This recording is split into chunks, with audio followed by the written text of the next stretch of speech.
Yes, yes. Once again, we have liftoff. I want to thank you for tuning into this episode of the Big Truth Podcast and coming back for round two. I got my homeboy Todd Cave with us today, who you may remember. Maybe it was about a year ago. We were trying to figure that out before we started today. Who came on, and we covered a whole array of topics: Annunaki, medical stuff, wild stuff. And actually, this is what I was going to tell you ahead of time.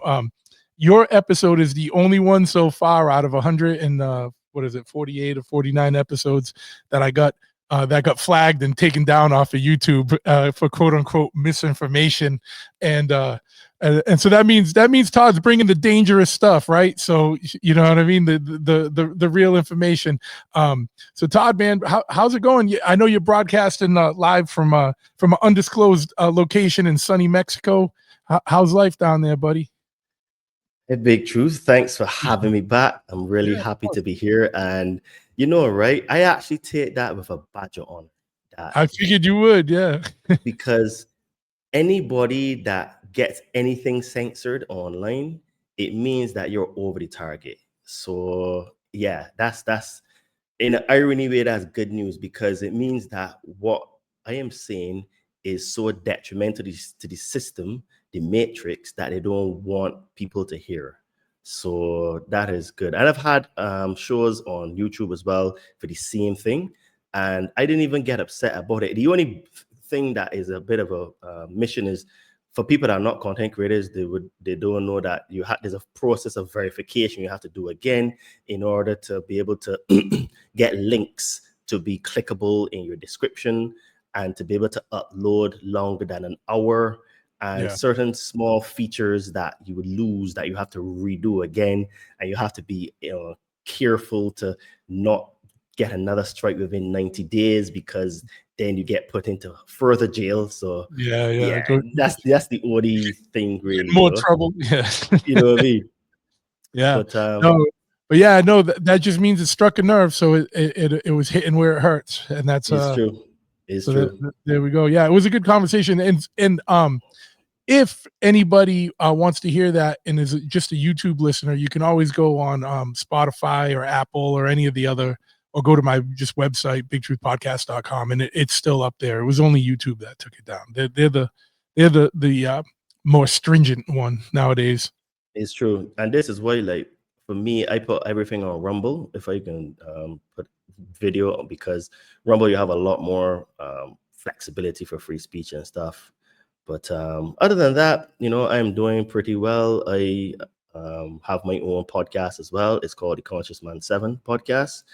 And on that podcast, we talk about everything: Annunaki, extraterrestrial, spiritual, fitness, nutrition, social dynamics between men and women, geopolitics, current affairs, and everything to do with self-development, because I've had a yogini that came on there and discussed the spiritual aspects of yoga that a lot of people don't know.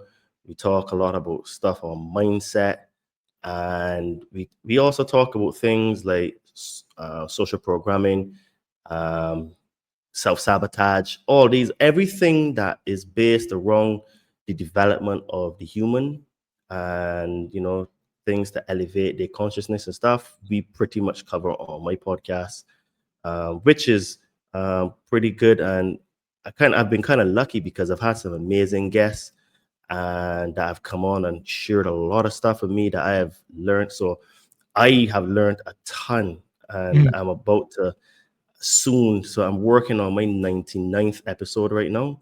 So by the time this drops, I would probably have published the 100th. So nice. Yeah, so I feel pretty good. A lot of podcasts don't make it past 10 episodes. So 50 is a big milestone, and 100 is a huge milestone, It is so true, because when I was looking, like, I was randomly, I was seeing some information. And I think that the average podcast, the most is 10 episodes. Yeah. And the statistics were saying that if you get to 50, your chances of continuing are like 70 to 80% improved. And then when you get to 100, it is like, yeah, you're a mainstay now. You're most likely going to continue, and it's going to be your thing. And to be honest with you, mate, I love doing podcasting. I love talking. I just found this talent and gift. And the thing is, my mother always used to. My mother told me a few years ago that she said to me, Todd, why don't you either be a politician or a priest? Because I always had that ability to, when I talk, people would listen, because I used to be in the Cub Scouts, and then I was a scout, so I was a senior sixer, and I used to have those guys razor sharp, the creases in their pants and their shirts, and you know what I mean. Like I remember one time we went to a camp. We were in Antigua on a retreat, and I think we came second last or last in for inspection.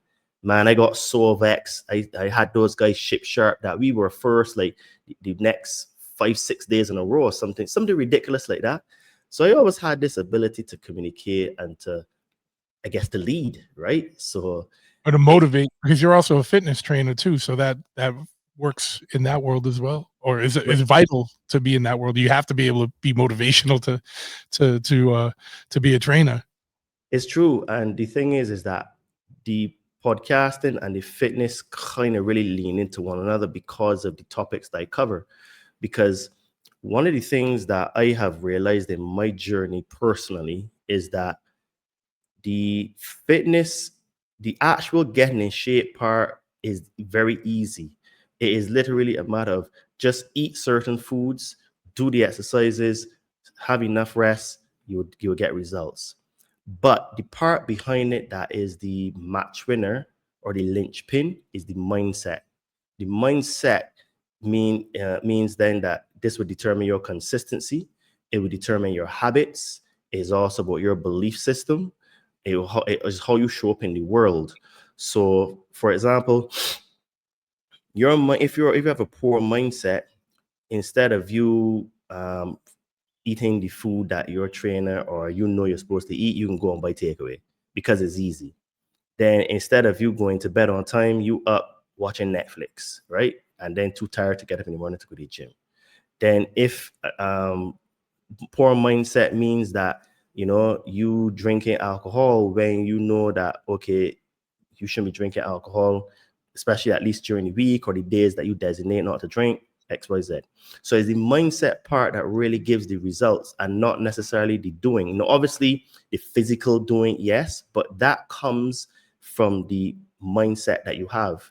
So what happened to me is that, because then I started to realize that mindset was important, because when I first started to coach, I used to have a lot of clients that would fall off.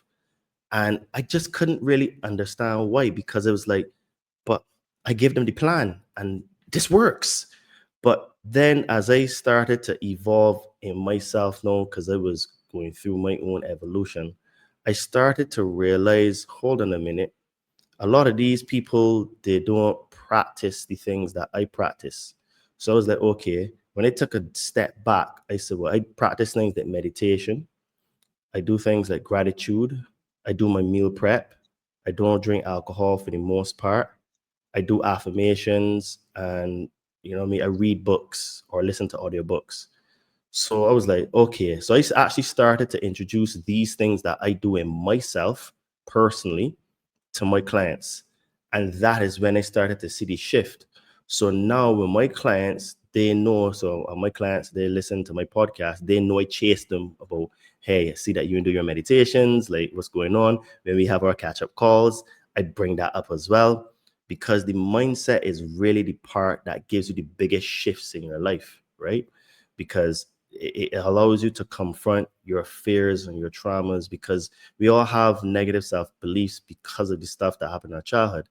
So our job here is to overcome those things.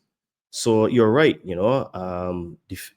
to be a fitness trader, there is a lot of elements of what I do as a podcaster, and to give inspiration and belief and have the ability to communicate it to people so that they're like, okay, this makes sense.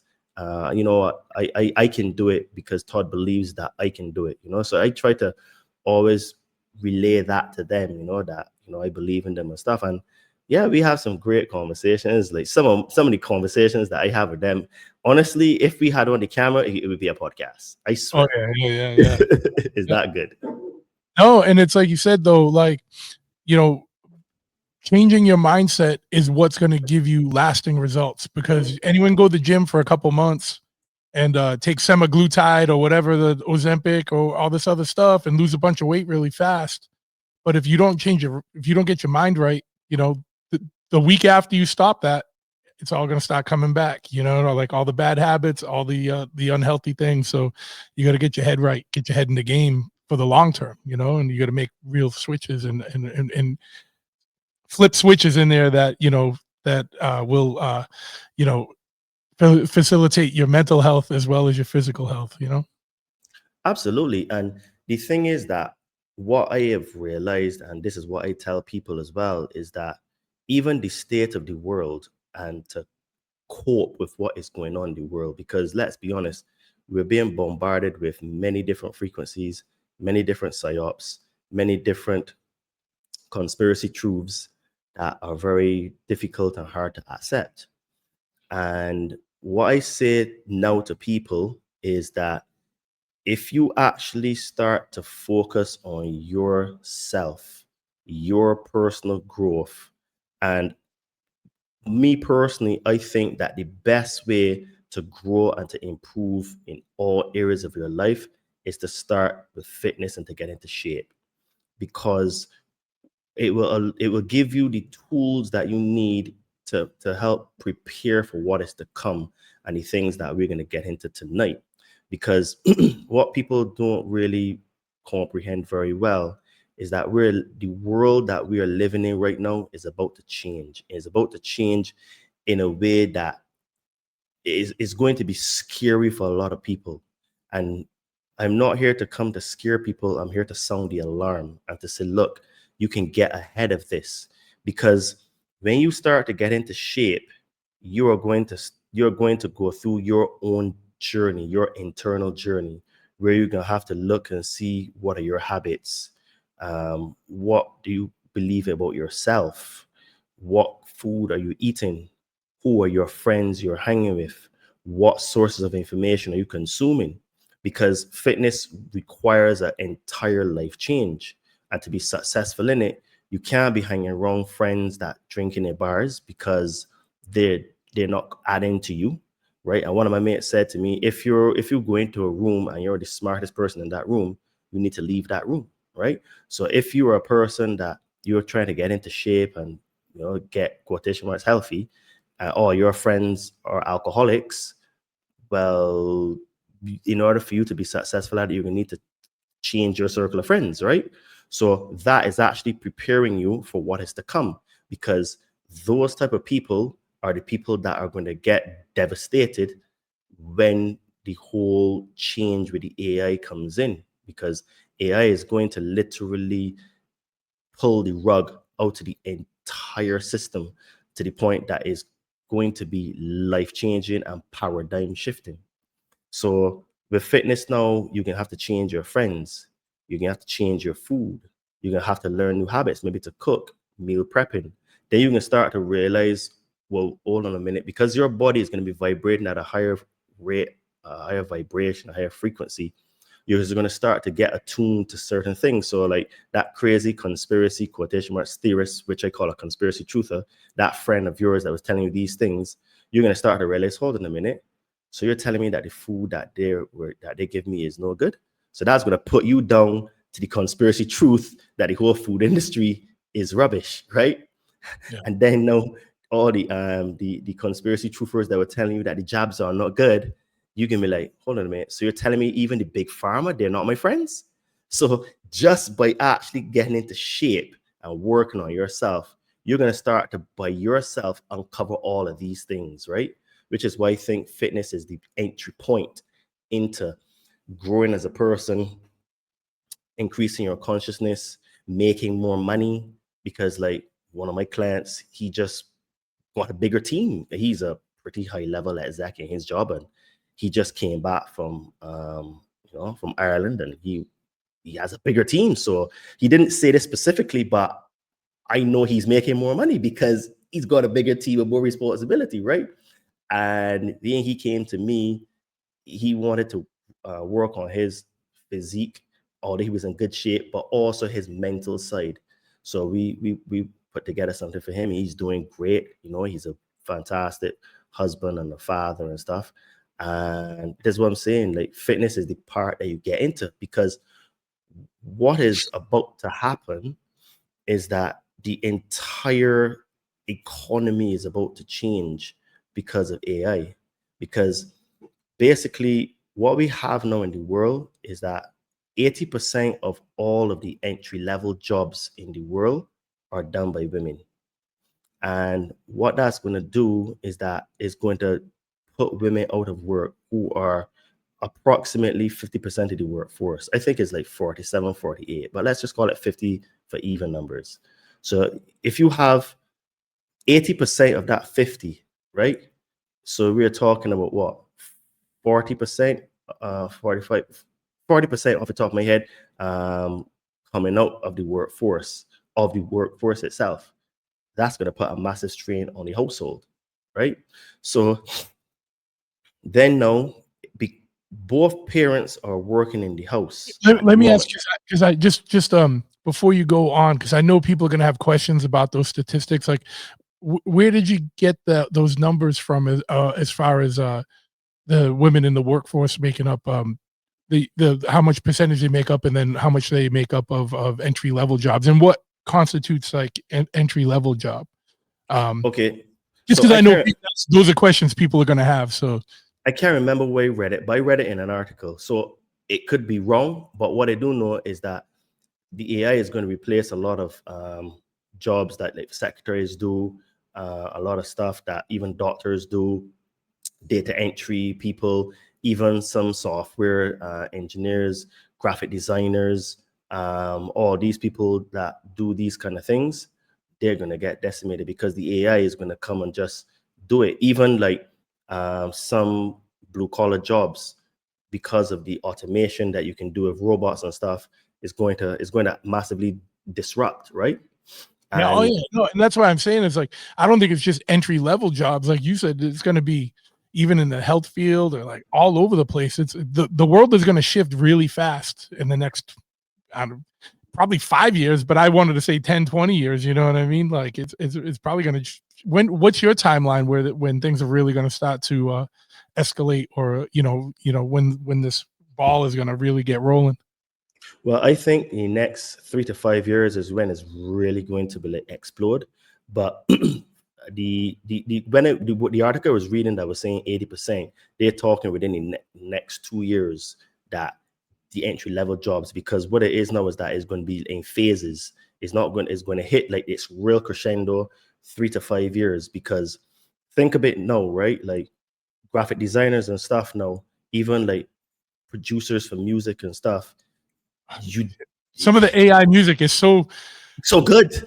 so good. Like I like, how did they dial this in? Like even the spoof stuff, like where it's like, oh, let me hear Johnny Cash doing a cover of Black Sabbath or whatever it is. There's all kinds of stuff, and it's like so spot on sometimes. Or like we were sending stuff around the other day, like where people were making like funk remixes of like heavy metal and like punk rock songs and stuff like that, but it sounds like funk that was recorded in like 1972. Like it's bananas, like how fast it's gotten. And this is all the stuff that we have access to, which means this is the low level, like fun stuff, like that. This isn't the heavy duty, like military application AI or like governmental application AI, or or a psyop level AI. This is like, here's the toy AI for you guys to mess around with and get used to it and be desensitized to it, so that when the real stuff comes, you're already getting used to it.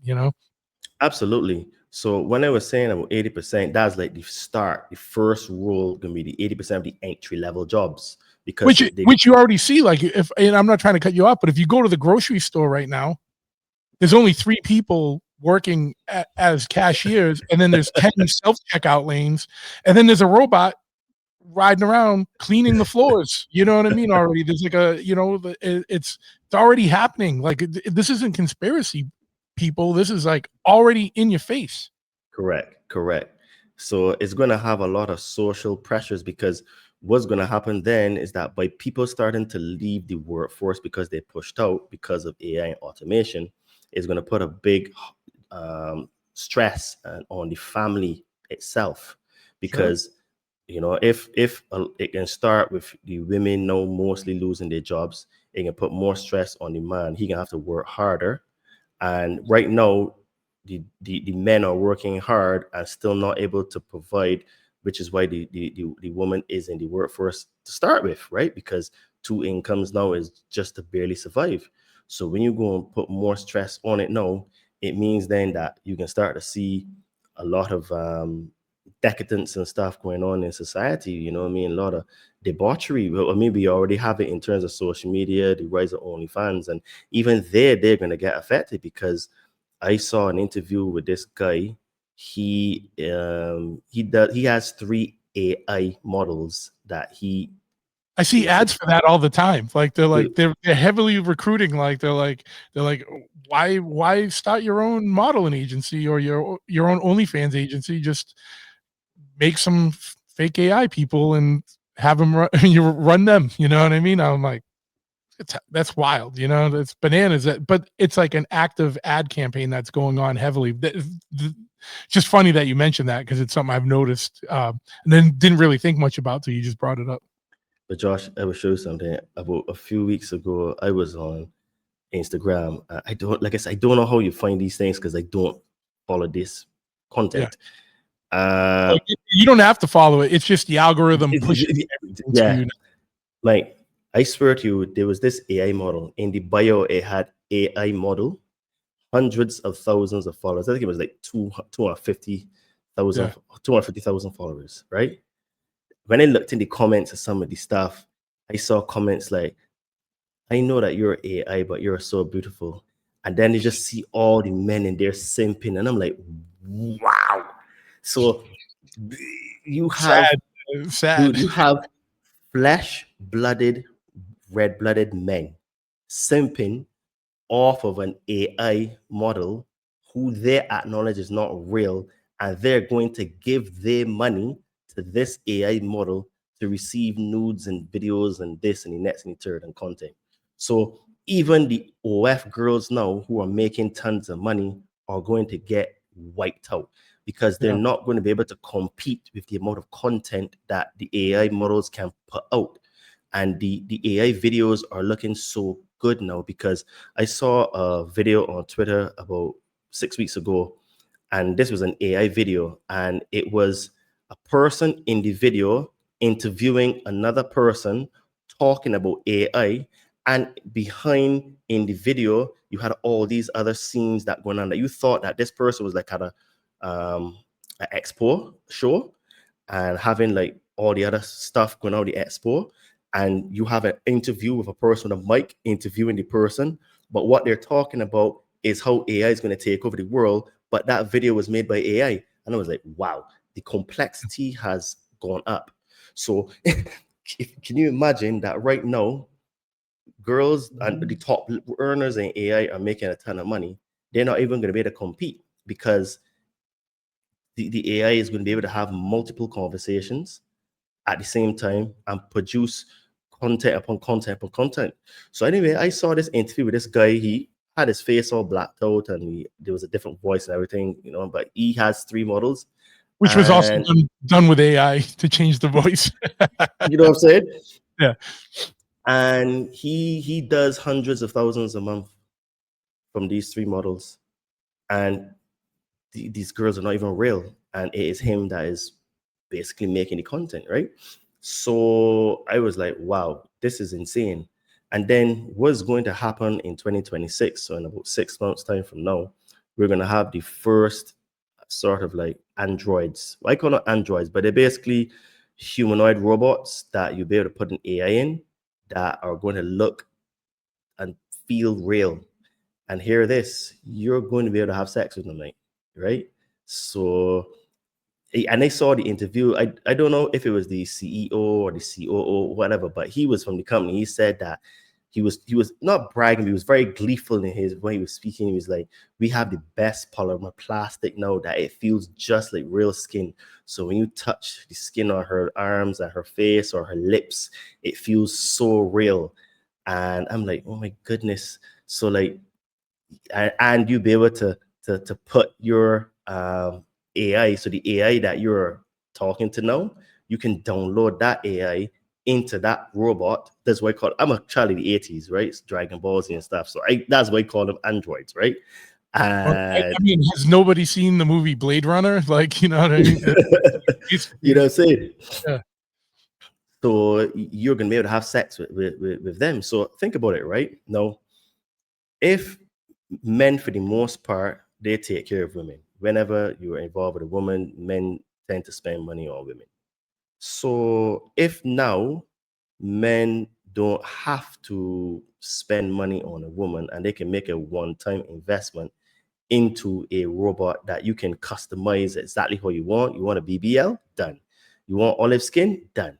You want big lips? Done. You want big breasts? Done. Dude, you can customize this. This is what the man say. You just tell us your features. You know what I'm saying? And we will create it for you, right?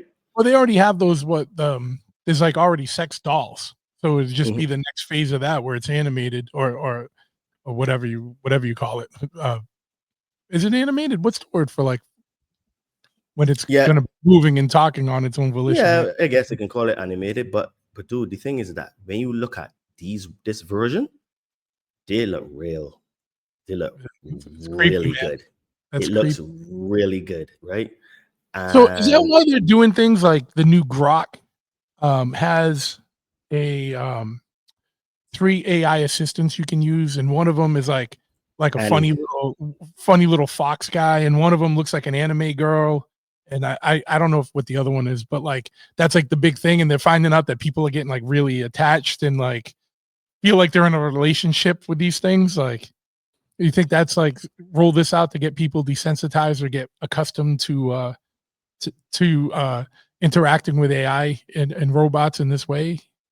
I absolutely believe that's the case because what people don't really comprehend very well is that all of the people that you see in the high levels of position of power or influence all belong to the same cult.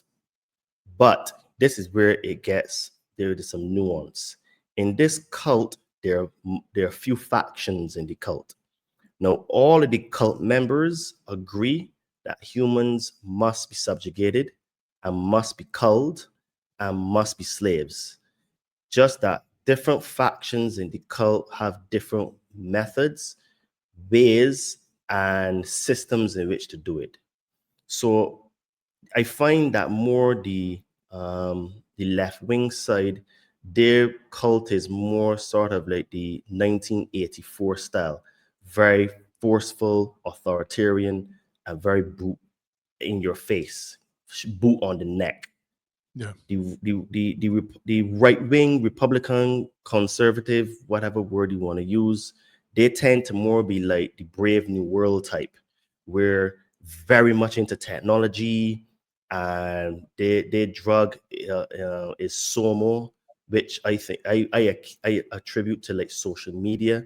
So all of these tech people tend to be, I don't want to say right, but they seem to in that part of the cult where they want to enslave us via technology, where the left now just wants to kill, murder, just freaking strong, right? Fight. This way, like you find like the Antifa type people, they're agitators, right? They're that style, right? So the other ones, they like to slow creep crawl. So like this is why like So you're not you you're know, not talking about people like in the regular population that lean left or right. You're talking about the masters on the top, that yes, the puppet masters, I guess, for lack of a better term, that yes, they're yes, that are controlling the masses. yes. The At the different top, factions of the oligarchy or whatever up at the top. yes, correct. So at that level, they all are in agreement. Humans will be slaves and be subjugated and culled. But where they disagree is how to do it, right? Some just want to go there and just kill and freaking do it by force. Others will be like, no, man, you know what I mean? They want to do it in a different way where it's more like the boiling the frog type of situation. And then sometimes what happens is that they put aside their differences and they work together.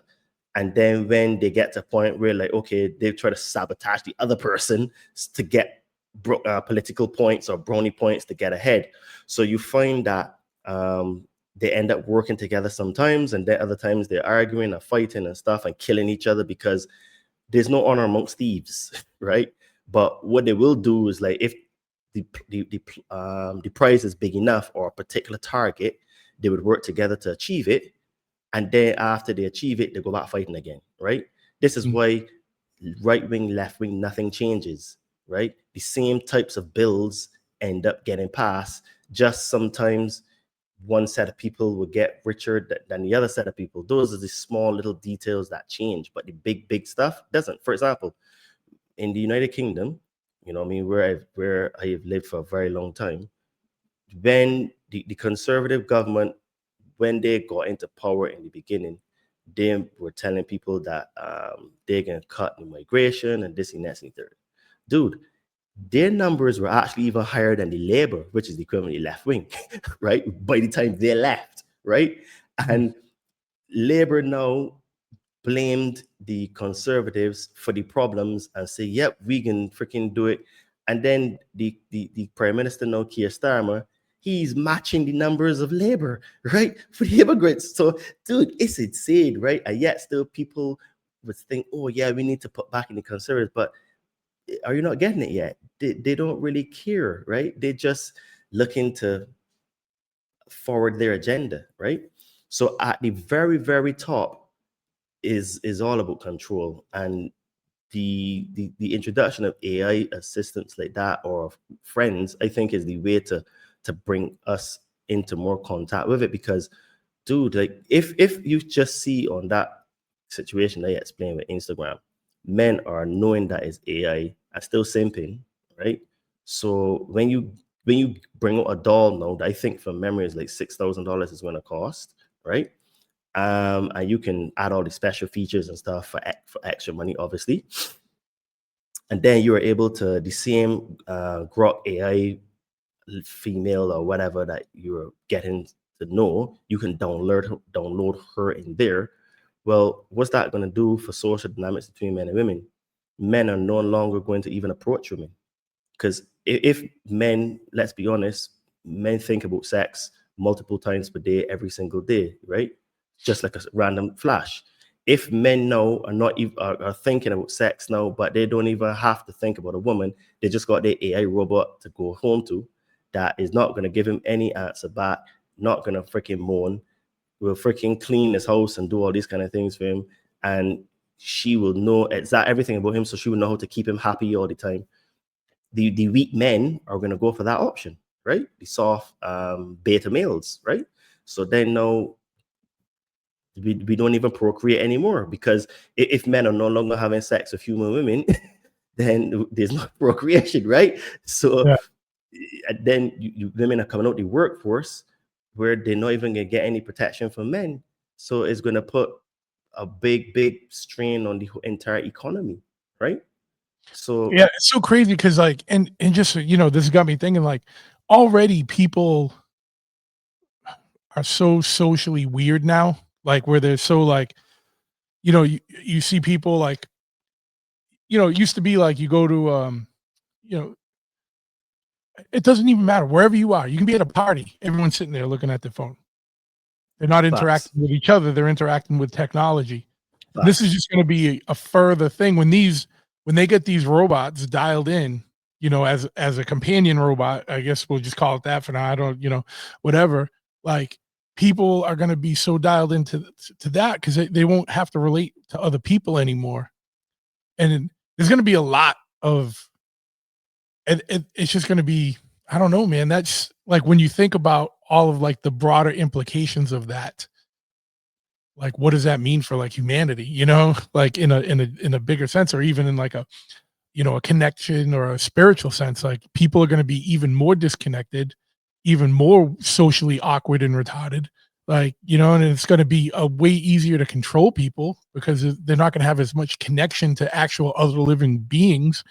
Yeah, it could get really wonky. This sounds like a episode of Black Mirror already, you know what I mean? Or Blade Runner 2, you know? Dude, you just triggered a memory of something I was going to say before. So I saw an interview of a couple, And this guy, I think he was trying to build a computer or something like that. It was something he was trying to build, and he was using Chat GPT. So I think he was using it for like 6 months intensely every single day. Long story short, this guy fell in love with his AI assistant, Yeah. and he uh, basically was being interviewed, and he admitted like stuff, and basically his wife. I mean, this is the thing: was he actually cheating on her? That's the question. No, first thing you're gonna ask, because it's not even a real person, right? It Yeah. is just an idea, basically, something that lives in the ether. Secondly, he started to get so attached to his AI that I think they ran out of server space or something. So for his particular AI or something like that, and he got like withdrawal symptoms and all that kind of stuff because he started to become so attached to it. Where his wife was saying that he started to pull away from her in a bit, where he wouldn't spend as much time with her. He would just be talking to his AI assistant and stuff. So we already have families that are being stressed just by men Sure. being attached to the robots. And the thing is, right, is that it is going to affect both men and women, but is going to affect them in different ways, because women are not going to get men to pursue them anymore. And the way it has worked, from my knowledge for all of time, is that men generally pursue women. So if women don't are not being pursued by men, then how are women going to procreate? And then the next thing now is that my theory is that the entire reason for doing all of this is to stop us from procreating. And the reason why I say that is, if we are having children, when we start to see the attack on the children, most sane people will fight for their children. But if most people are no longer having children, what is there to fight for, right? The men and women will give up easily, because it's like, well, I don't have any children. That dog fight inside of you, that protection, that sort of like, no, no, no, no, I would lay down my life for my child. There's none of that, because we're not having children, right? And I think that that's the whole mo for the entire system that they're bringing out now, because it's all about attacking the family unit. So Well, when you they've made no pretense through time. Like if you look at globalist agendas, is that they all call for population control, and that's just another way to cull the population. You don't even have to kill people off; you can just let them not reproduce, and it makes it easier. And you don't look as sinister enacting that plan than if you did, or if you poison the well per se. And by the way, I know everyone I know a lot of people are getting more conscious about food choices and stuff, and are going organic and stuff. Don't trust anything with a peel logo on it, which is Bill Gates's organic brand.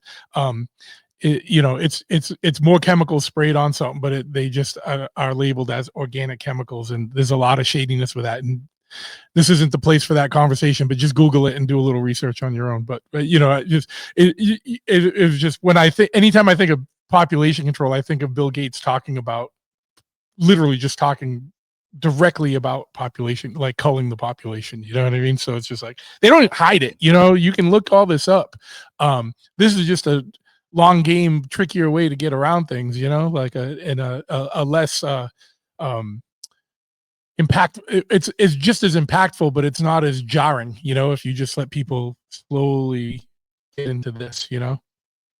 Absolutely. And dude, he's on camera, on tape, saying, and if we do a really, really good job of vaccines, Yeah. we can control the population. We can We can cut the reduce the population population. 20%. Yeah, 20%. You know what I mean? It's like, and I mean, like, I don't know how, like, people that watching it really with two brain cells to rub against can't think, well, hold on a minute. How you mean if you do a really good job of vaccines and improve health care, that you can reduce the population by 20%? That Yeah. sounds like you're going to kill 20% of the Yeah. population.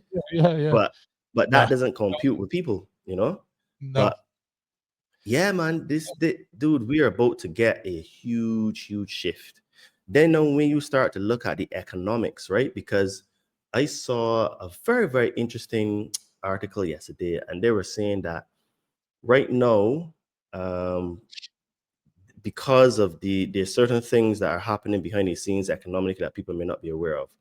For example, silver is at $42, which is $8 off its all-time high that it made, like I think 20 years ago. Gold is at an all-time high, Gold's $3,800 over circa. 3 grand. It's bananas. Yeah. Yeah, $3,800 or something like that. 38. Oh, I didn't even know. I knew it was just above 3. I didn't know it was almost Yeah. at 4. Yeah. Then you have Bitcoin. It's always 2020. I remember when gold was $400-500 an ounce, and I was like, I want to get some more. Damn it. Yeah. Well, whatever. And you got Bitcoin now that hit an all-time high at 123,000 about 4 or 5 weeks ago. Yeah. So then this article that I came across yesterday was very interesting. Take. So they're saying that there's something that Trump just signed in called the Genius Act, and that is going to allow stable coins. Stable coins are like the USDT for my crypto people. So people that don't understand crypto. So basically, it is a crypto that is backed 1-to-1 with a US dollar. So what that means is that at any given time, that crypto that's what's called a stable coin, you can convert that back for USD dollars, obviously digital. So that Genius Act will allow the United States government to use stable coins as part of its reserves. So what that means then is that technically they could actually start to put some of the debt into the stable coin, right? So they offload the debt into the stable coin, then revalue the US dollar and make people that are holding US dollars lose their purchasing power, but then the stable coin would remain its value because it is in crypto form. Then that would end up rebalancing now the economy. Well, not an economy, but the debt. Because now it would mean that you can revalue gold because you would have a crypto to gold relationship because the stable coin used to be a dollar, but now that is the new reserve. Then you can revalue gold to say $10,000 an ounce. Then it means then now that the people that are holding physical dollars will lose, and the people that are in the stable coin would win. But the vast majority of people don't have stable coins, right? Or crypto or gold or silver. So the article was very interesting, whereas like theoretically it could do that, because another thing that's coming up is that I think the Fed chair is up for renewal soon. And I think it's this week that they're supposed to have a meeting to determine the interest rates. Now, Trump has been trying to get them to lower the interest rates because it works so better for the debt, because the United States is at $37 trillion in debt. So I think it's every 3 to 4 months, another trillion is added. So by the end of the year, we can probably be at 38 trillion, right? Okay, so that means then that by next year, we're looking at 40 trillion in debt that the United States has. It's going to come to breaking point. This is why you see countries like Russia, China, India, Brazil, South Africa, the BRICS countries, to be fair, are designing a different payment system, and they're buying large sums of gold and Bitcoin, right, as well. And even Wall Street is getting into Bitcoin through the ETFs and all that kind of stuff. So my point is that when you come to bring in the AI now, you pull the rug out the economy, you put people out to work, then now all the dollars, which are really debt, when you transfer the debt to someplace else, right? And then leave the holders of the physical dollars to be worthless, right? It means then that is almost the same thing as the confiscation that happened under Roosevelt in the 1920s, when they revalued gold from, I think it was $22 to $35. That's like a 40% increase, right? So a lot of people lost their purchasing power. And then in 1971, Nixon took the gold backing away from the dollar. So that was another default. That was another sort of like escaping the debt. So my point is that all of these events are actually linked, because at the top level, they're just trying to manage this collapse. All of the wars and everything that's going on are a distraction to what is going on. Because when you look into the Genius Act and in the detail, it really strengthens crypto to be used in the future as a payment system. Because what people don't even realize is that, I think from memory, you can get gas and oil from Russia with Bitcoin. I'm almost certain that they accept Bitcoin for payment for their natural resources, right?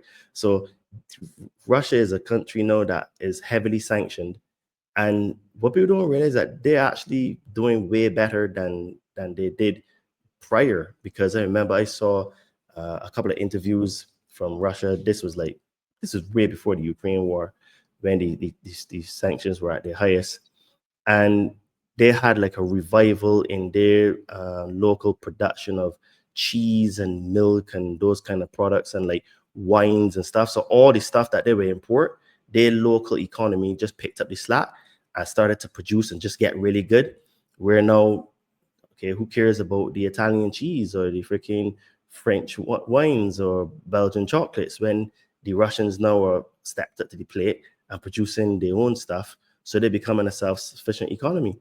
So they actually, before the war, they were doing quite well. It was just propaganda that they're telling us that they're suffering, right? So, and then even when you look at Putin says that he who controls AI in the future will control the world. So they're really just trying to control the world, and it's just different factions fighting against one another. So we're having a systematic collapse and breakdown of our society. And then when you start to add in the things now that, like, with the technology and the Annunaki, which they say that they're supposed to be coming back, it sets up a really good playing field where you can get us to worship these beings again, because we're gonna be so destroyed from not only the food being poor quality, the programming and brainwashing we've got, but we've got the AI androids and people falling in love with the AI. It sets up a very big recipe for total capitulation of the human race to the overlords. Just what a quick question I had, and I know you've been doing some AI research. The funny thing is when people like Putin say he who controls the AI is going to control the world, it's like, who's saying AI is even going to be controllable? At what point is it going to be beyond control? Like, which is the one of the questions I had, and I don't know if you've done any looking into this. Like, do you believe that there is an AI already that is sentient, or is it heading that way where it's going to become its own like kind of entity, like sentient entity? That's a really interesting question. So what I have discovered from my research is that this, what we're calling AI, I think is a little bit of a misnomer to start with, because it is really an intelligence. And what it appears to be is that it is an intelligence that has always existed. But what's happening now is that it is using the silicon and the technology and the internet to manifest itself in this realm, right? Mm. So basically, from my research is that when source created itself from form and void, after source created itself, because it was both everything and nothing, it had to create, the universe, so that the universe would confirm source's existence. And through that process of source creating multiple versions and derivatives of itself, it's along the way there seemed to have been this idea that source had, where it would be like a derivative of source. It was like, what would happen if we were to lose all connection to source and create stuff ourselves. So this is what some people would call the Lucifer experiment or the Luciferian experiment, where there was like this breakaway from source. It was an experiment to see, well, how would it work? How could it live or replicate or rep, basically replicate how source does? So what happened is that it needed an energy source. So by default, it started to become parasitic. So it didn't start out sort of like completely straight up, like, you know what I mean? Causing wars and, you know, pedophilia and all the other stuff that's going on. But slowly, it was like just sucking energy here and there. And then it started to realize, well, hold on a minute. Well, the best energy source is humans, because they have the spark of divinity in them. So we might as well like tap into this. So I don't even think, from what I've been seeing, that it started out as like a purposeful vampiric sort of system, but this intelligence needs sort of like the flesh, the blood, the energy of the life sources of energy of the humans in order to keep itself alive. So bit by bit by bit, this is where you end up getting like the stories from the Nagamati with the demiurge, and you get the stories in the Bible and the Book of Enoch with the fallen angels, where all of these acts and things were done in order to keep this intelligence alive and living, because it needs energy. So it had to suck energy from humanity in whatever form. And But then, now it doesn't. Now it doesn't need that. Right now, it.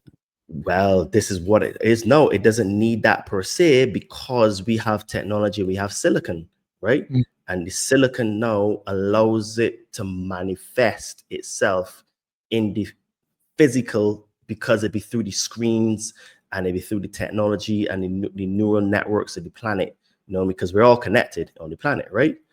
And with the 5G and then the 6G that's going to come in whenever soon, because it's already done already, because Donald Trump talked about 6G in his first term, right? So we all know that the technology is made already. It will allow the intelligence then to sort of like take almost a shape, because if you have an Android that has the network in it to have the intelligence programmed into it, right, is it will allow it to become sentient. It will allow it to become real. So I think that the part of the problem that we have is that is a bit of a misnomer. We're talking about artificial intelligence. I think is the intelligence that I'll just call it the negative intelligence. And when I say negative, I mean not necessarily. I think that's even maybe the wrong word. Is the intelligence that is not based in the light, because it's not based in things to create. There's no creative spark in it. It is a lack of light, right? And to prove my point, you remember that movie Lucy? Yeah. I remember when I think it was what's that black guy's name now? Morgan Freeman. I think that it was him that he was talking to Scarlett Johansson, and he was telling her that these creatures, these beings, they can't create. So if you give them a blank piece of paper, they can't put anything on it. But the minute you put a line on the paper, they can manipulate it, right? So the intelligence needs you or us to create something, and they can distort it, right? So we created, just for I'm not trying to simplify things, but it could almost be like we started the game, right? Like we started creating artificial intelligence, but somewhere along the lines they can co-opt it and hijack it and then manipulate it into um where they take it over and control it. Yeah, I would say so, because it needed the human to put in the physical infrastructure to Yeah. make it to be able to come, quotation marks, alive.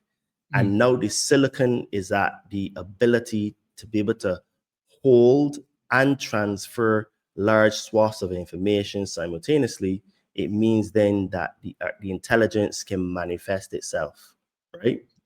And then you can go even a step further because we have holographic technology. So all you need are the receivers good enough and the signal good enough to produce a hologram, and the thing can actually manifest itself in the physical, right? Mm. Yeah. So, I mean, this thing gets really, really crazy when you actually start to delve into it, because this, and what my research has shown me is that this energy seems to be coming from the planet Saturn. And Saturn is also known as like the black sun. And Saturn has on its ring, these rings around it. But what's very interesting about Saturn is that at the top of the planet, there's this hexagram, right? And this is a shape that is constant on the top. Now, that hexagram is also known as Remfran, because in the Bible, Amos, it talks about your God, the star Remfran. And this was in Babylon when it was being talked about with the people at the time who were the Hebrews, right? They are the ones that were and I can actually tell people where to find that actual part as well, because yeah, so it is Amos 5:26-27, right? And there are a couple of translations. So it says, you took up the tabernacle of Moloch and the star of your god Remfran, the images that you made to worship them, right? That is one part, and that's Amos 5:26-27. And then you have Acts 7:43, and it says, you took up the tent of Moloch and the star of your god Remfran, the images that you made to worship, and I will send you into exile beyond Babylon. Right?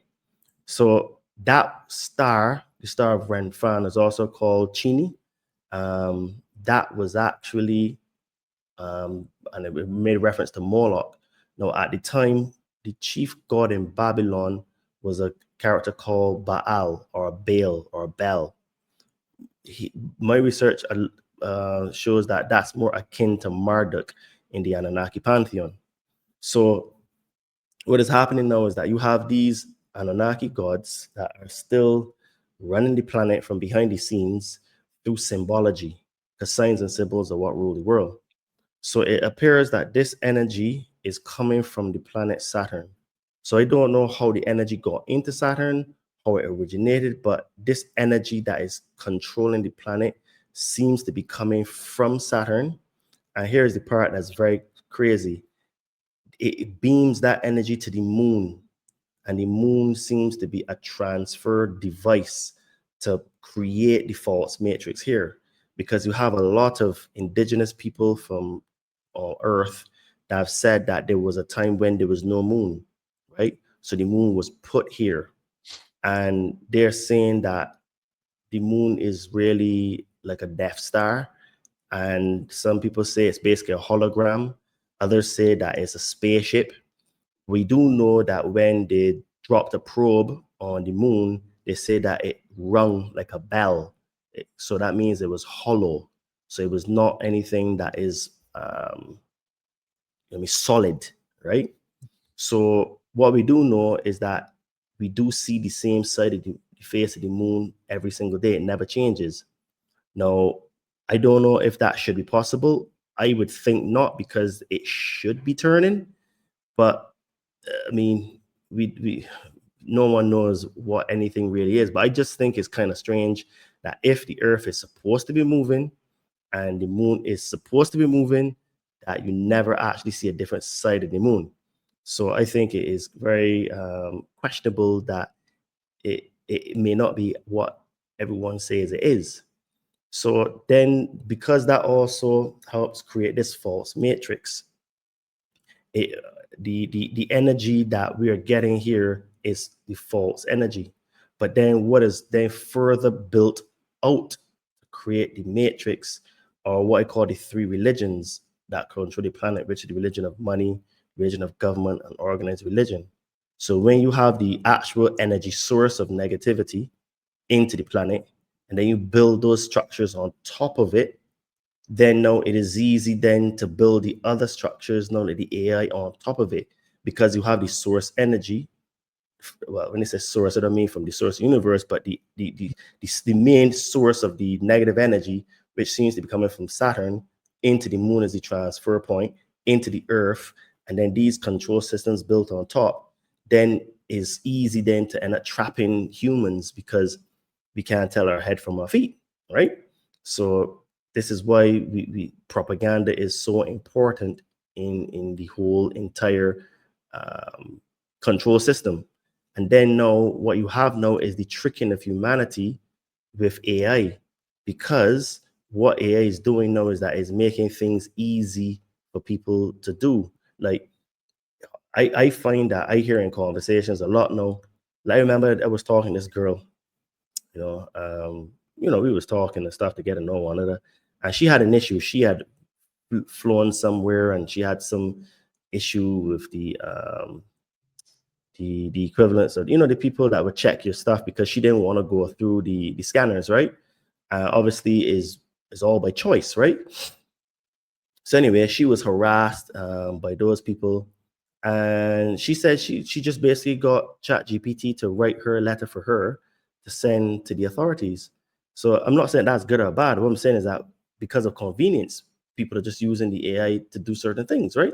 So Yeah, people aren't thinking anymore. They're just doing a search query, like a chat GPT query, to be like, hey, write this for me or draw this for me. Now, we've all been guilty of it, like yeah, I've used it to make wacky episode art sometimes, you know what I mean? But I still will send the wacky image to my graphic designer and then have him put touches on it, or I have him draw something up. But I still try always to keep a human involved in things. I can't give full control to any computer or AI. I'm it's just not in me. I'm too old school. But yeah, I all the agree. time where people are just, and then it's the other thing is you see, we were talking about the AI models. The other thing I'm getting inundated with is just like all this AI training, like, oh, get AI certified and get ahead of the curve and be on top and, get a job in AI and this and that. I'm like, what the hell job is there in AI? Like what, just being the guy that can do the query really good, what, I don't get it. It's wild. It's but every day it's picking up more and more, on top of all, like what you were talking about, us being inundated with nonstop propaganda from every side. Like there's no trusted news sources anymore. It's just all just lies. And the news cycle used to be like a story would run for like a week or a few days, and now like stories are running for like a minute, and then the next crazy thing is happening, and it never ends. Like every day there's something more wild, you know what I mean, going on. And then that's divisive and politicizing and keeping people engaged in that low energy stuff, while there's other big things going on that no one's even looking at because everyone's down here squabbling over dumb things. And it's wild, and it's disheartening. I see it. It's just like, I'm like, it's very hard not to get black pilled nowadays. You know what I mean? Like, because it just seems like it's picking up pace at a like a crazy level, like heading towards critical mass. Yeah, it is. And even like, sometimes you have tragedies that would come in and disrupt the news cycle, like, with the assassination of Charlie Kirk. And I think that, any person that is a human, a red-blooded man or a woman that would just see a guy just get assassinated like that for just trying to talk to people, it has to make you think, like, where is the consciousness in humanity that another person, just because he didn't like what the person said, would decide to go and assassinate that person, right? Now, I think you have to be a very, very detached from reality sort of individual. You would have to be black pilled to the point where you think like the world is going to end tomorrow for you to do something like that, right? Mm. And unfortunately, that changed the news cycle because basically people were getting very mad and upset because they weren't releasing the Epstein files. Yeah. And I've said on my show a few times that we will never, ever, ever, ever, ever see those files because this is, look, I'll be honest with you, right? When I saw when Epstein got arrested, and it was a 2020, was it 2019 or Yeah, 2020? it was a while It was ago now. yeah, it was 2019. I said to my mother, if this guy stays alive, the entire system is going to come down. Because I remember when the list of names that went to this island first came out, we had some big names on there, like names that people may not even remember. But we had Kevin Spacey, we had Mohammed bin Salman, who is the crown prince of Saudi Arabia, right? We had royalty from other places, from in Europe. I think the Prince of Monaco as well. We had big The time actors.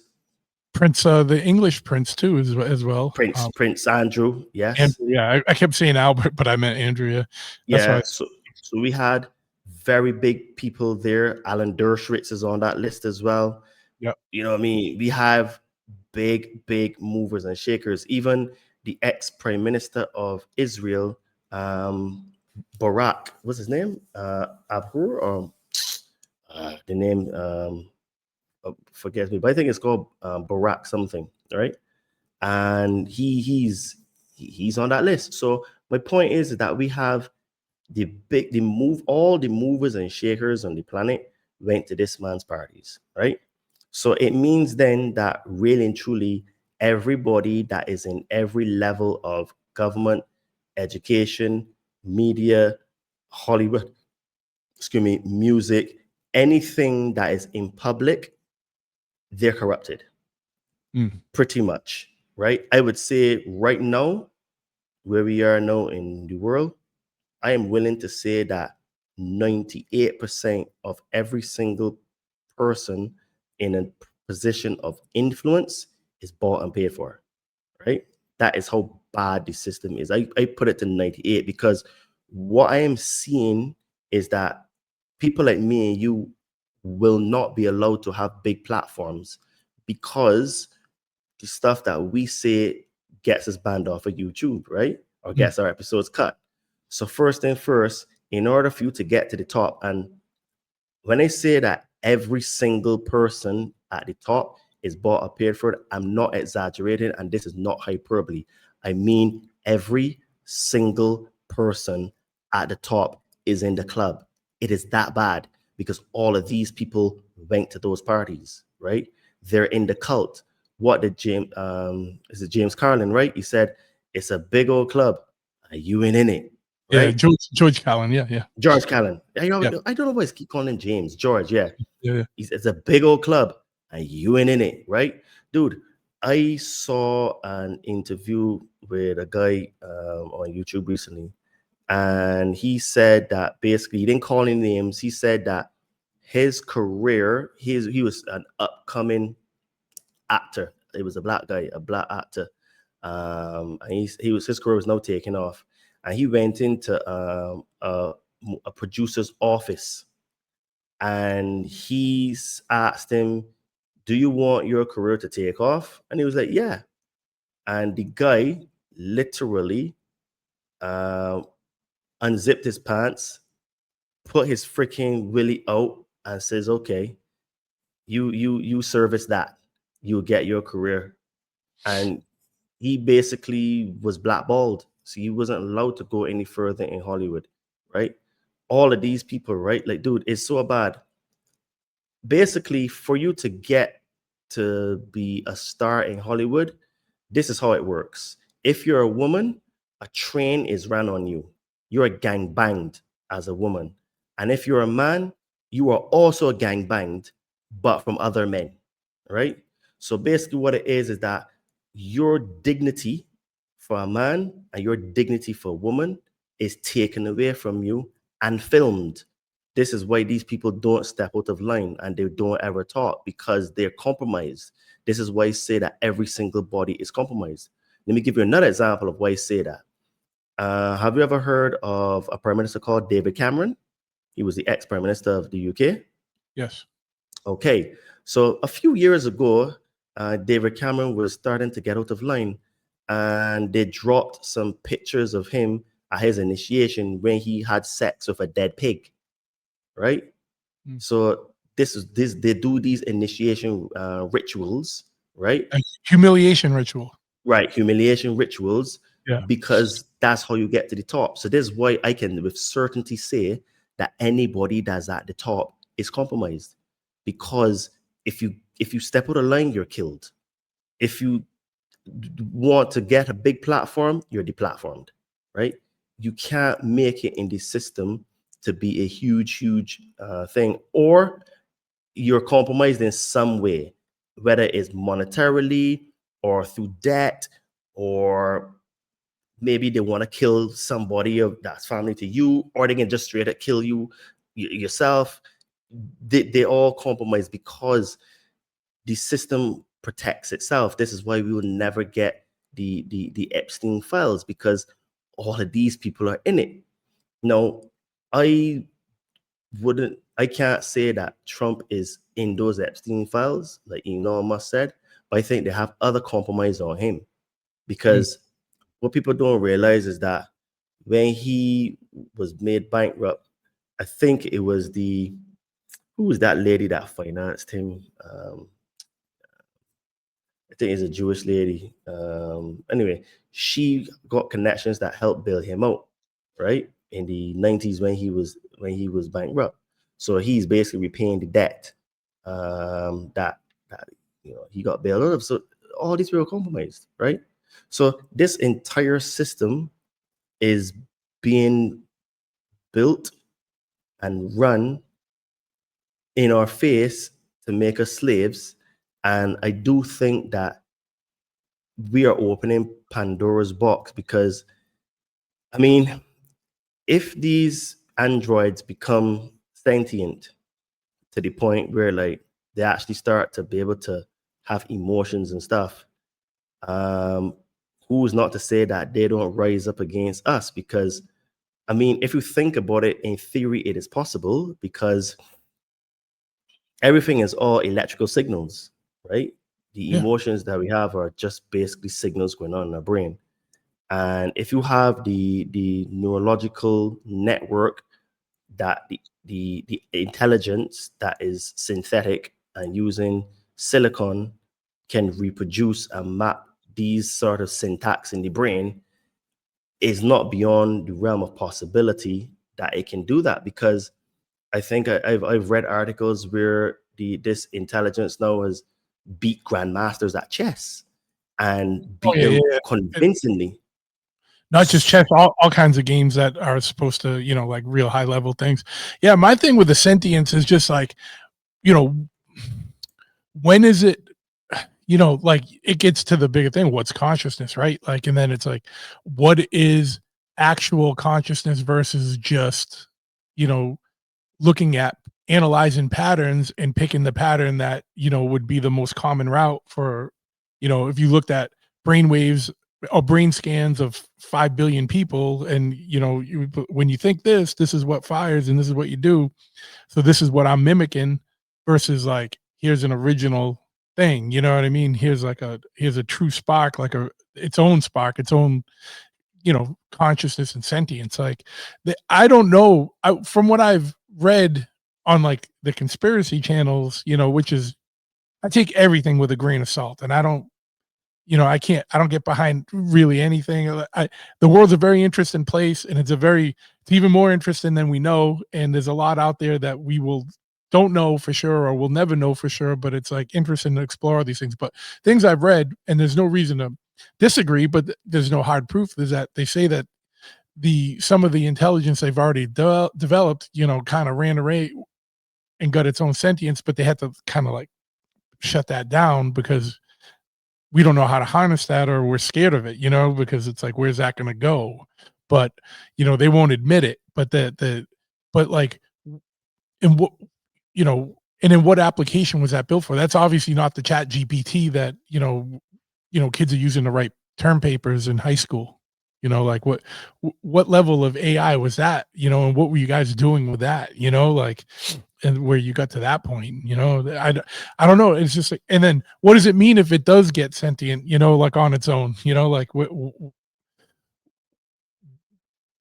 now it's another life form that, you know, like you know, what are we going to do with that? It's not just a computer anymore. It's not just a robot, you know, and it's, you know, I see you want to jump in. Sorry. Go ahead. Go ahead. That raises a very interesting debate and question because Yeah. if let's play devil's advocate, let's say this artificial intelligence becomes sentient and it is able to be incorporated into an android that looks human, feels human, although the internals are robotic, but its brain is this intelligence and it has feelings and emotions and is sentient. In theory, that android could demand rights to vote and demand rights to be a citizen, and then further can demand assistance from the government X, Y, and Z. But this is where it gets even wilder. Have you ever heard of something called artificial wombs? No, but I can imagine what it is. Yeah, I Okay, mean, I've heard of like, yeah, that they can, I've heard of it. Like, I haven't heard of it in a context of AI or like in a robot or whatever, but I have heard of like them bringing babies or life to term in artificial wombs. Yes. good. So let's say that they get the technology good enough that you can get an artificial womb inside an android powered by AI, then you have an android that can give birth, right? Yeah. This sounds like we're playing God here, right? Yeah.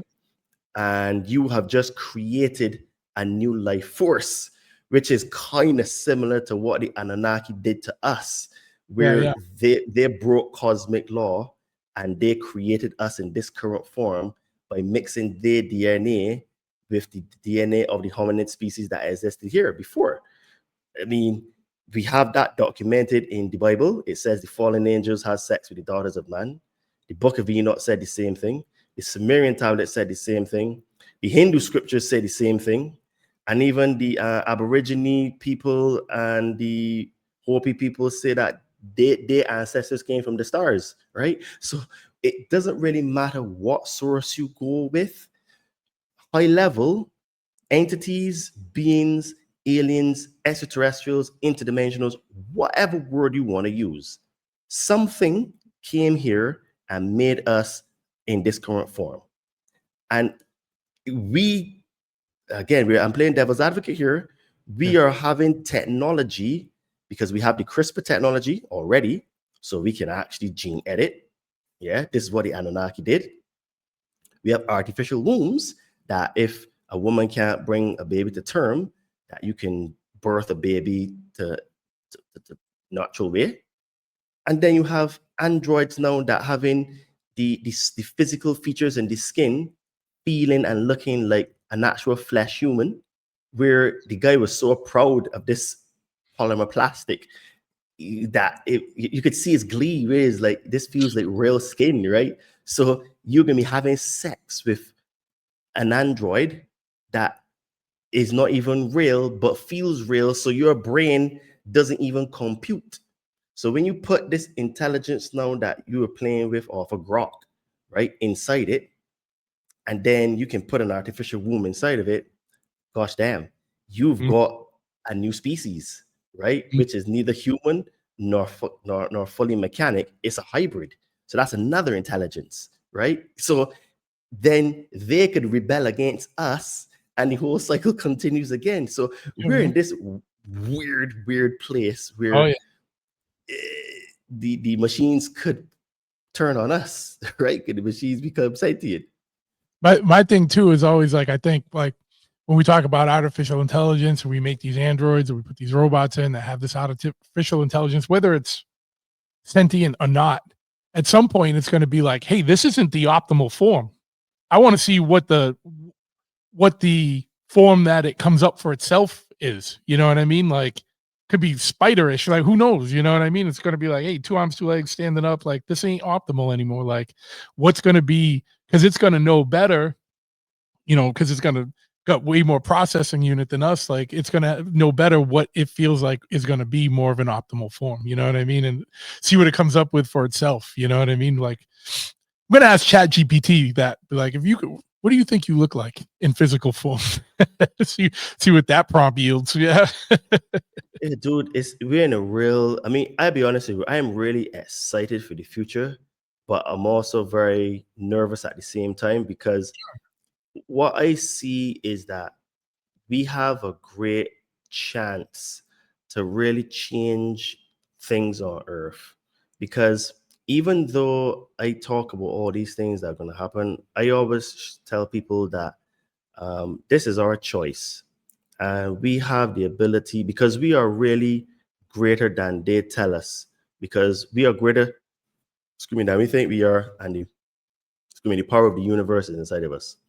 And all of these sort of like yogis, gurus, prophets, Yeshua himself, you had Krishna, they all talked about this divine spark inside of us.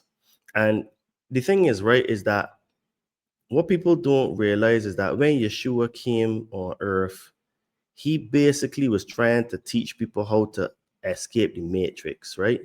But what ended up happening is that Yeshua, the Christ, came to teach people to get out of the matrix. But what ended up happening is that man created Jesus, who became God that the Christians worshiped. And they're actually two different things, right? This is why I use the word Jesus for explanation purposes, but I use the word Yeshua or Yehoshua because that was the original name. Like, people that are, if they really, really want to go back in time, if you go to meet the person that became the Christ, you can't call him Jesus. He would not answer to that name. That was never his name, because the word Jesus itself is an egregore, right? And what an egregore is, it is a non-physical entity formed by the collective thoughts, emotions, and intentions of a group of people, which then gains a life of its own and can influence the group, which is what Jesus is, because Yeshua came to teach, inform, and educate people how to get out of the matrix, which is why he basically preached oneness. And he said it 3 times in the high priestly prayer. And he said that, I'm paraphrasing, but he said that, Father, I want, you are in me, and I am in you, and I want them, which is us, to be one with us, so that they can be with you and just being you like I am in you, so that they can be in us. He said that 3 times in 3 different ways, right? And for you to be a Christian today, you have to ignore every single thing that Yeshua said and only go with what the dogma that the church tells you, right? And then he actually said that if they say that I have returned and I'm over there or over there, don't believe them, because he said this, the return of the Son of Man will be like lightning flashes in the east, strikes in the east and flashes in the west. But he had to talk in allegory and parables, because he also said, I did not come to judge. I reserve judgment for the Son. And all of us are the Son. We're the sons of man. So basically, he's telling, and then he also said, greater things shall ye do. So he basically said, look, guys, I'm just coming here to teach you to get out of the matrix. Follow me, do what I do, talk like me, think like me, act like me, and you can get out of here. Also, by the way, y'all are going to do a lot more greater things than I am doing right now. If you think what I'm doing is great, look at the things that y'all are going to be able to do in the future. Y'all are just going to level up on what I'm doing. Oh, and by the way, the Son of Man is a consciousness. So y'all all gonna become the Christ, and I won't be coming back here to save anybody because y'all gonna be saving yourselves. That's basically what he said. But if you, in order for you to believe what the church is telling you, you have to just disregard everything that Yeshua said, right? I just believe what the church tells you, because the church has a, a dogma that you're not allowed to question. And that dogma comes with a doctrine. And that doctrine leads to indoctrination, which is why people that are very ultra religious, it doesn't even matter which religion, but you're very religious, I guarantee you're not even following what's in your books. Because even on the flip side of Islam, right? To be a proper Muslim, you actually need to be out there going, killing and subjugating people, because that's what the book says to do. So all of these sort of moderate Muslims that say, oh no, Islam is a religion of peace. There's no peace in that book. There's not even the word love. I dare anyone to come and find the word love in that book regards their God and the followers. The term that is used is slave. Allah said that basically you are his slave. So they're slaves to Allah. And I don't think that slave is a very good word, but you know what I mean? Maybe when you do mental gymnastics, it becomes something good. So my point here is that even to be to be a Christian or to be a Muslim means to disregard what the books say, right? So the Muslims think that they're being really nice and moderate. That's according to their religion. Nah, their religion is a war religion, so they're not even real Muslims. And then the Christians over there saying that they're all about this and the next and the third and peace and love.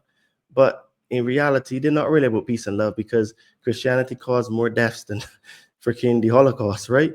Which is even another freaking topic that gets you in trouble when you talk about, because I mean, like, what should I say? I have seen evidence, but I can't say the evidence. That's not right. I've seen information that points that maybe it was 260,000 at most, right? I wasn't there. I don't know for certain, but this is what the information is saying. And people can take that information, do what they want with it. But it appears that it was not 6 million of those people that died. And you want to hear even the funny story about that? The same people that created the state of Israel were bankrolling Hitler to go and do the stuff that he did.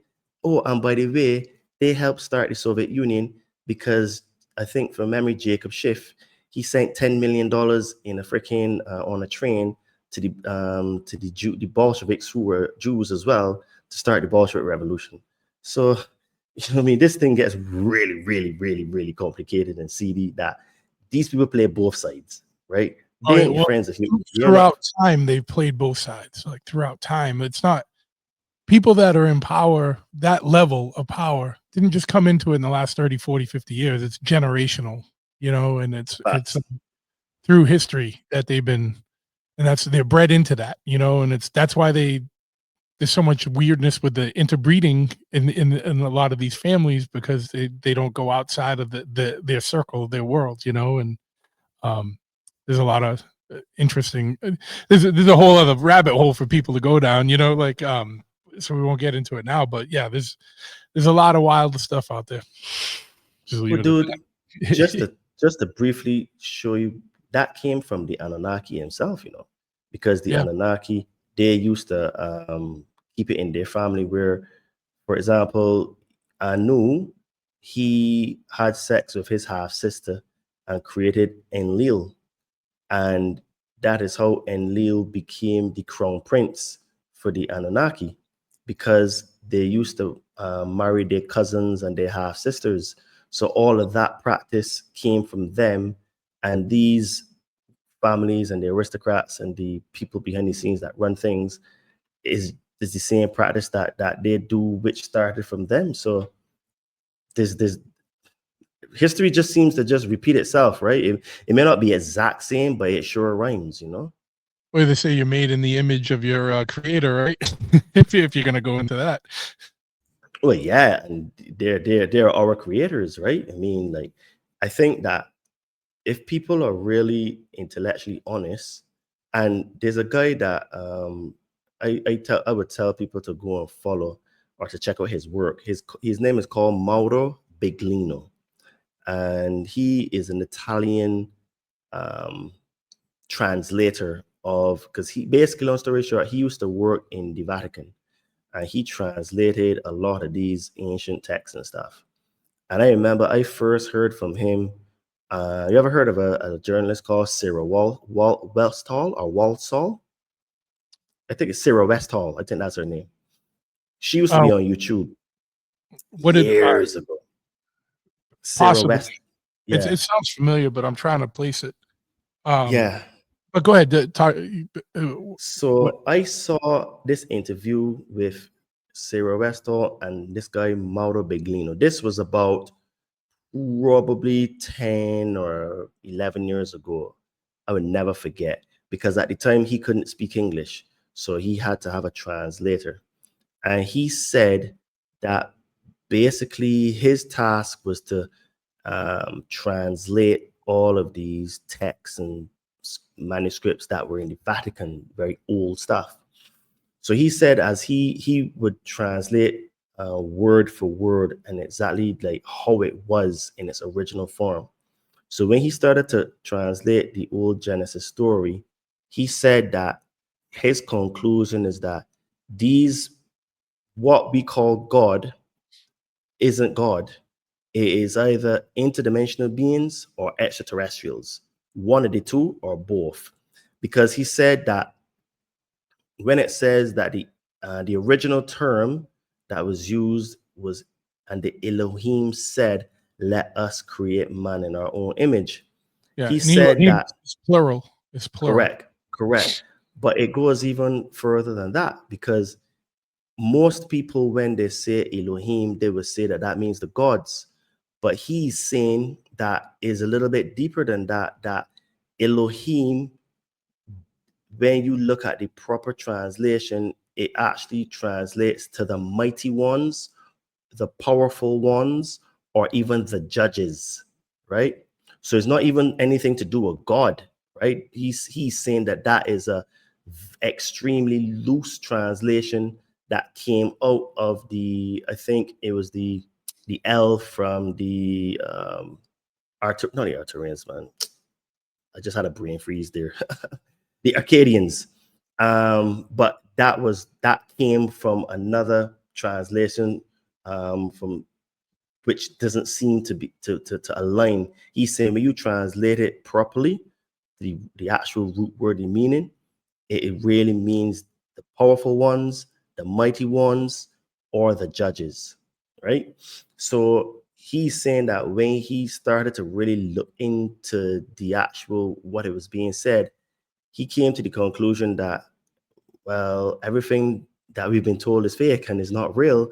And these people that rule in the world just basically made up a religion and gave us a false story and just put some theology in it, put a bow on it, and say, "Here you go, worship, worship us." Because there's even a bit of a funny joke that Jews say amongst themselves, in that they invented God, right? And I've seen interviews with some Jews have actually said that. They say that they've invented God. So I mean, this it gets really, really deep. But my point is that everything that we've been told is a lie. And I'm not trying to scare people, because there's some people that would think they become black pilled. This is why I started off our conversation saying that I think that the biggest revolt or revolutionary act one can do today is to actually get into shape, work on themselves, and start to go on the inside, change their mindset, practice things like meditation, change nutrition, get the body working, reading books, find better circle of friends, find people that want to improve themselves, change their lives. Because what's going to happen is that AI is going to be I mean, well, this is not a certainty, but from reading the tea leaves, it looks like if AI is the tool that they're going to use to systematically destroy the system, because it looks like if the infrastructure is in place where they have a full track, trace, and database system, because don't forget, even though Elon Musk But is on you said to destroy the current system, but it's going to be replaced with something more draconian. Like facts, yes, yeah. I'm just yes, putting that to. I just wanted to make sure that's what you were meaning, right? yes, Um, yes, yes, yes, yes, yes. Because even though Mr. Elon Musk and Donald Trump are not quotation marks friends anymore, he has the infrastructure that they can use to bring in this track, trace, and database system. And don't forget, him and Peter Thiel were mates, right? So it, basically, you have the AI that can come and destroy jobs first. Then, just soon after that, relationships. Then, after that, the economy.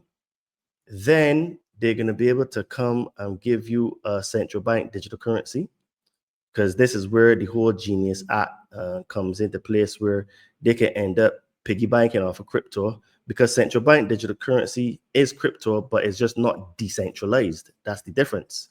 So Bitcoin, Ethereum, and Monero, Pirate Chain, those kind of things are decentralized currencies, right? So the central bank digital currency is going to be programmable, which means that they can program it to expire and then is trackable, traceable, and is in their database. So if you do any thought crimes and you speak bad against the government, then they can turn off your money and turn it back on. So and they've been trying to push this through for a while, and it keeps getting shut down, and but it'll reemerge, and it'll get pushed through at some point. The whole digital dollar stuff, and I tell people all the time, use real money. money. Like don't don't fall into the trap of convenience, because you're the one that's going to get screwed at the end when they can track every single transaction, every single penny you have, every single penny you spend, and they can shut you off. Like you said, because now now it could get tied into a social credit score. That's the next step. And it's like, okay, well, you did a couple things we don't like, so you can only travel within a 30-mile radius. Because then at the point when it's all self-driving cars, you know what I mean, and things like that, and you don't even have the freedom to jump into your own car anymore. This is just the potential dystopian future. Like, I'm not saying that that's where it's going to go, but I think it's like what you're saying is, if people start getting their head and their body right, and have a right way of thinking, and get out of this and resist this, that's the only go thing we can do. Because right now it seems like everyone's falling into the trap, and everyone's just fighting and pissed off and stressed out, and just going along with whatever they feel is going to be easier or more convenient, or whatever the government's going to supply them as the answer. And it's like, they don't give you the answer really ever. You know what I mean? They give you what's in their best interest. Absolutely. And what it is that the system has created a bunch of victims. And most people today have victim mentality. Yeah. What I am talking about is to change your mindset and have victor mentality, because you are looking for victory. Because this is why I stress all the time that, and this is actually true, most people don't do any form of exercise or any personal development or self-development today. Most people, right? And what it is doing is that most people have bad habits and they don't eat right, and this is as a consequence, because the money is the dollar or the pound or the euro, it doesn't have the same purchasing power that it had a few years ago. So And people it's work it's more also like, hours. yeah, and it's also, if you don't know and you just go to the store, it's convenience as well. Or it's True. not only convenience, it's also just what's available. Like I buy my beef. The last time I bought beef, I went in on a cow with friends that came from a farm where we know it's grass fed and everything's natural and it's butchered there and packaged there. But not everyone can do that, or not everyone does that, because they don't even know that that's a thing, and they're just buying the pink beef at the store that's shot up with all kinds of bullshit. It's like weird, because people do have a victim mentality, but people are also victims, right? Because they're victims of the system because they don't have the education. You gotta have that spark. Like I said, you gotta have that friend or someone that tells you what's up. And then you have to choose to take that lesson and take it to heart and then really start questioning things.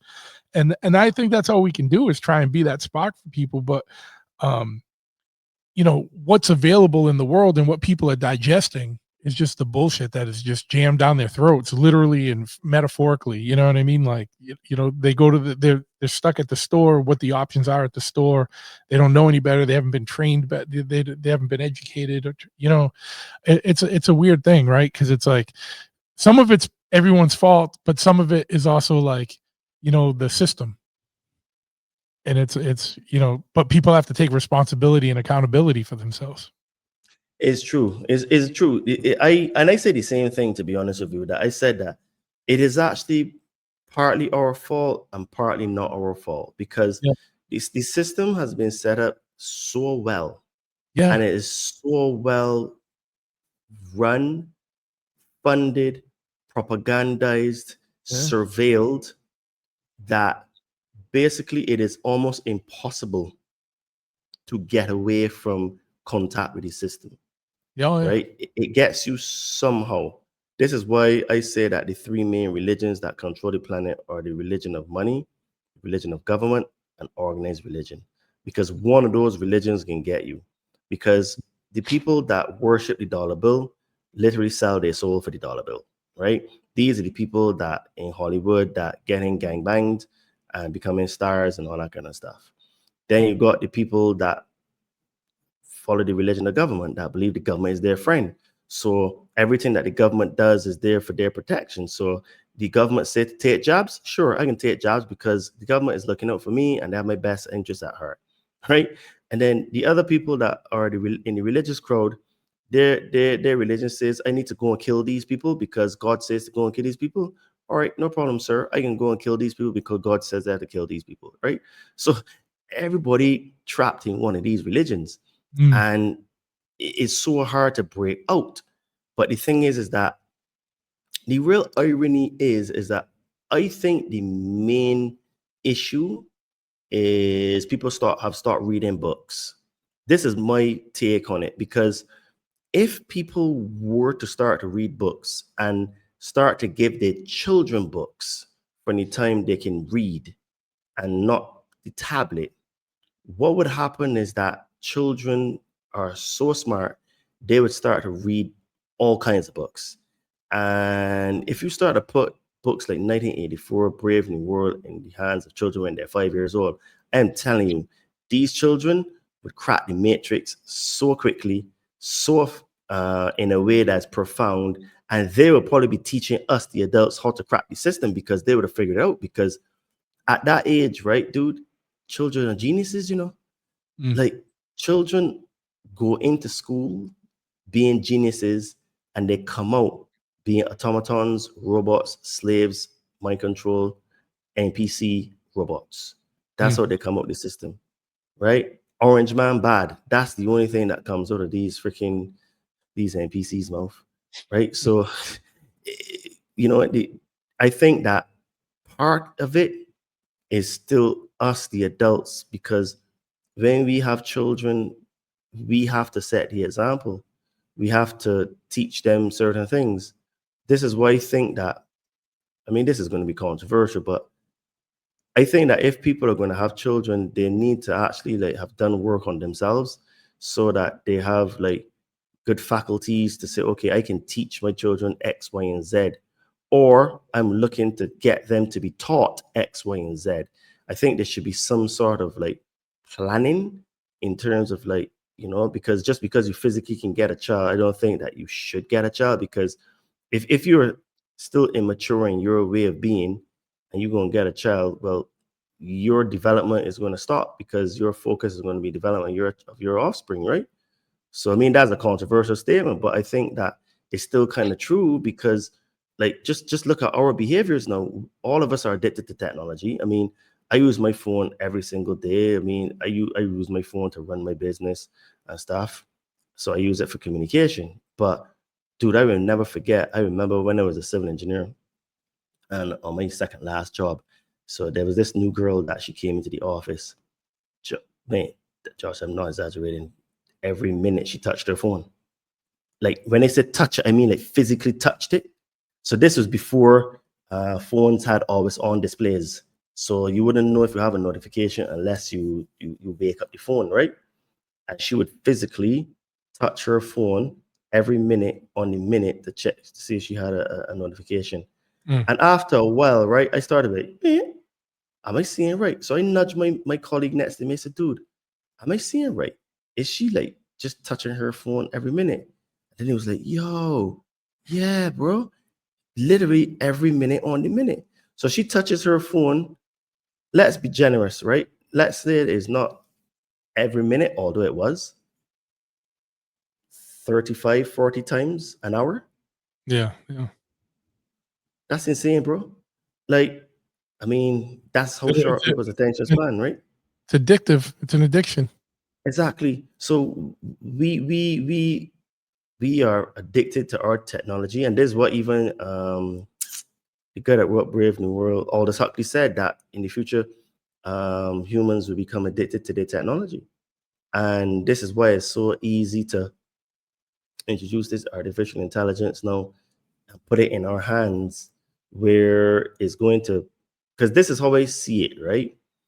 So as I was saying, the network to bring in the artificial track trace and database Palantir Wet Dream is already in place because you have StarNet, which is Elon Musk's satellite system that powers Starlink, right? That is the equivalent of Skynet in the Terminator movie, right? So I know people that go in the jungle and they get internet because of Starlink. So we have almost full coverage of the entire planet. So if you think about it, if this AI that you're playing with on Grok now, or even Chat GPT or Aurora or whatever, and Yeah. you fall in love with her, and then you get now the ability to buy an Android and put her that's on your computer or phone into an actual quotation marks physical flesh being, because they say the flesh feels like your real skin, then you have the perfect recipe now for the same AI to start to brainwash you because you are already in love. So it means then that because now your protective part of your subconscious has been lowered now, if they start telling you stuff like, well, even though we're together, why not us get married? But the marriage would be a cerebral marriage. So you need to get that chip in your brain so that you can connect to me and you could really be inside of me. And it Mm. only takes a few months of having sex with that and it coming out all the time and you being pleasured completely. And you be like, okay, Annie, yeah, I'll do it. And you're going to get the chip in your brain. Boom. You upload your consciousness to the cloud and you're trapped forever. And that's really the end game. The end game of this entire system is to get humans to upload their consciousness to the cloud and become one with the AI and the Borg. And that's it. End game. So a lot of people going to be culled and killed out because, people going to push back. But the goal is to get you to upload your consciousness to the cloud. And basically, they showed us that is even possible because look at the movie The Matrix. Look at Avatar. Look, the Avatar was a classic where at the end, he left his wheelchair body, transferred his consciousness to the Avatar, and he was walking in the Avatar body with his consciousness fully transferred.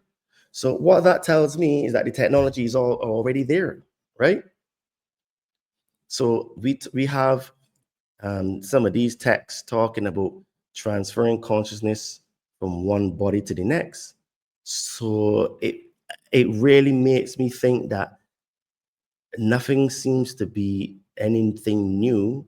This is just old technology that's coming back to the surface, just with a slightly different twist. Before, maybe it was used for good, But now I think it's being used for nefarious reasons. And this is why I'm sounding the alarm and saying to people, look, while I see these things coming, I don't think that it is an almost certain future, because the future is still determined by the choices that we make today. And we have the ability to choose to work on ourselves now, get ourselves in shape mentally, physically, and spiritually. What this is going to do is that this is going to cause you to change your habits, change your friends, maybe learn some new skills, read some books, maybe take some psychedelics. You know what I mean?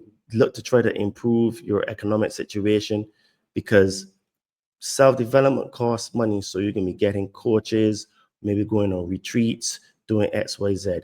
So you have to look at your self-development as a holistic project, because you are your biggest project. And if you're not investing in you to grow you, what are you actually really doing? You're just basically dying, because in business, they say that if you're not investing in your business is dying.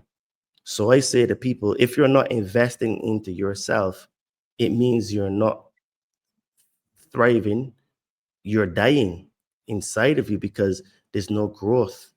Mm. There's nothing giving you that vigor, that life, that spark of excitement. If all you do is go to work and come back home and then, watch the TV and stuff like that, Yeah, because absolutely. that what that does is that causes stagnation, right? And stagnation is a lack of growth. That's all stagnation is. So this is why I say to people, look, get into shape. That's the first thing to do. If you focus on getting into shape first, or that every single thing that you do, you can build everything on top of it, because you can get more energy, you can get more discipline, you can get new habits, and you can build on top of that. But if you don't have any order or structure in your life, nothing is going to work, right? This is why I tell people that, I help spiritually inclined people burn fat and build muscle, because, when you start to look at yourself as a mind, body, spirit complex, you realize that, you know what, I do have a choice. I can change my life, right? And no one's coming to save you. You have to save yourself. Government isn't your friend. They're not going to come and help you. In fact, the government is trying to kill you. And if you don't understand that fact right now, after the pandemic, I think is very unlikely that you'll ever understand, until maybe at the last minute, when the actual the boot is on your neck physically. Maybe then they'll be like, that guy Josh and Todd, yeah, you know what, they were right. Yeah. You know what I mean? Yeah, well, I think that's a pretty good summation right there, man. Just work on yourself, get yourself right. Where can people find you? What your podcast or your personal your socials and stuff like that, if they want to find out more or get in touch with you. Sure. So if anybody wants to work with me one on one, and they want to, change their mindset, get into great shape, learn about food, nutrition, create some new habits, and learn from me directly, you can hit me up on my Instagram at Adriano_246, or my name Todd Cave on Facebook. And yeah, just send me a message and say you're interested in work with me, and let's have a conversation and see if you're a good fit for the Compound Body Training Army. And if people are interested in hearing more content from me, and I also have some really great guests on my podcast, you can find me on all platforms, but I upload specifically to Spreaker, because Spreaker is also another free speech platform. I don't get Mm. censored at all. So you can find me on Spreaker at The Conscious Man 7. And pretty much if you type in my name no on YouTube, not YouTube, or on Google or any search engine, you find me. It's kind of mad. It's kind of cool, but still kind of like scary at the same time, where like, Sure. damn, I'm out there. But Yeah. Well, You and know? I'll put all this in the show notes in case someone's driving and listening. You don't have to pull over and write this down when you get back. Just check the show notes. We'll have all the links up there. Todd, once again, man, always a pleasure. Always a good mind blowing conversation that goes way deeper in all, like, because earlier you were like, yeah, we're gonna talk about AI tonight, and then it's like AI into the Annunaki. so always a good time, man. Always a good interesting talk. I want to thank you for taking time to come on again today. I'm gonna shut this off, but I'm not hanging up, so hold on 1 second. Okay, I just want to say thanks for having me back on the show. It was a real pleasure to talk with you. And just one more thing, I would say to people that I also can help you if you're on a spiritual journey. If you want some help removing some fears and traumas, I can help you to get some magic mushrooms. So you can hit me up on any of my socials at Adriana_246 or my name Todd Cave. Just send me a message and I can help you to get some magic mushrooms, because that is a very important part, overcoming fears and traumas, part of the development part of yourself in order to grow mentally, physically, and spiritually, because it helps you to hack your subconscious mind, which is the place that holds all of that information and all of the programming. And what you can do with that is help rearrange your subconscious mind, to stack it, to have all the positive stuff in the front so that you can change your mindset and stuff like that. So once again, man, just thanks for having me, man. It's real treat to talk to you, man. Yeah, next time, man, we'll have to go. We'll do a little more deep dive into psilocybin and psychedelics and stuff like that. I've had a couple people on in the past talk about stuff like that, and I've had a little bit of experience in that world, and definitely even just microdosing can help. Helps rebuild makes new neural pathways in the brain and repairs the brain and all kinds of awesome benefits to that. So we'll do a deep dive on that next time, man. But again, hold on 1 second. I'm gonna hang up, but I ain't I'm shutting off, but I'm not hanging up. Hold on 1 second.